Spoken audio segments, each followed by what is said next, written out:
Hello, my name is Wesley Johnson. I'll be interviewing Troysha Giggans, and this is for the Intro to Media class. How are you today, Troysha? I am doing great. That's good. That's good. So, what has it been like being a stage manager for the show The Dutchman?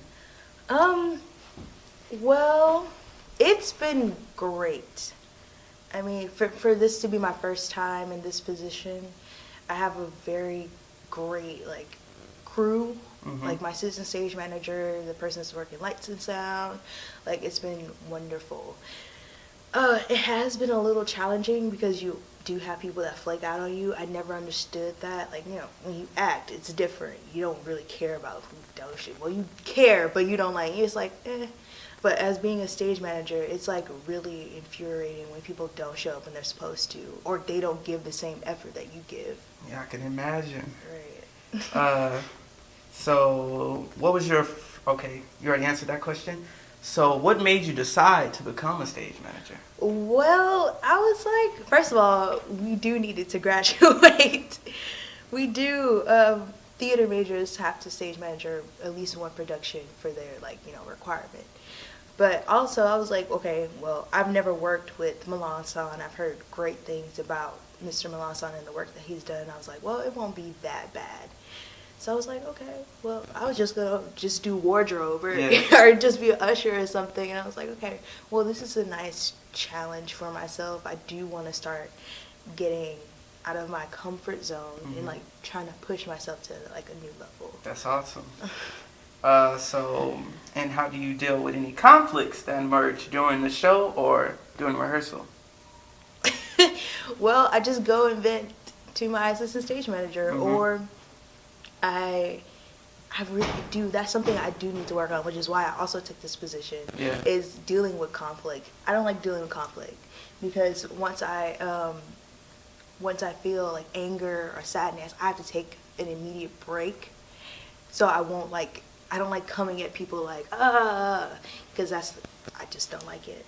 So when conflict arises, I either go to someone my assistant stage manager or the director, and they're okay, it's gonna be fine, just tell them this and you'll be fine. And I'm okay, and I go and deal with the conflict or whatever. Okay. And and how do you stay organized, with the show or just with personally?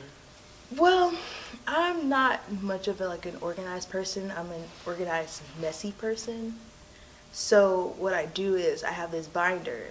My papers are not in order, but I know the order they're in. I know where everything is. So I keep my binder. I keep my notes in my specific notebook that I bought just for shows. Whenever I have shows, I need to take notes.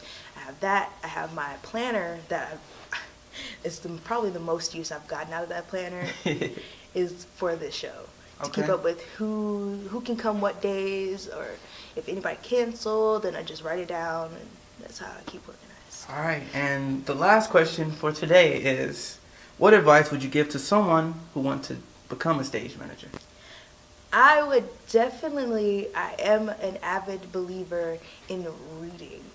So there's so many books, because when you're in this field, when you're in the acting or just generally that kind of stuff, you can't just, it's not a simple Google search that you could just oh, what does the stage manager does? You get something totally off the wall. Yeah.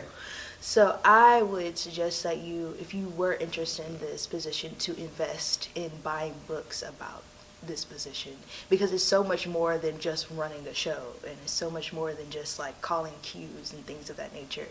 It's just management. And I think, buy a book, keep organized. It's definitely a skill builder. Yeah. Awesome. All right, well, that concludes the interview. Thank you, Troysha. And I hope you have a good one. You too.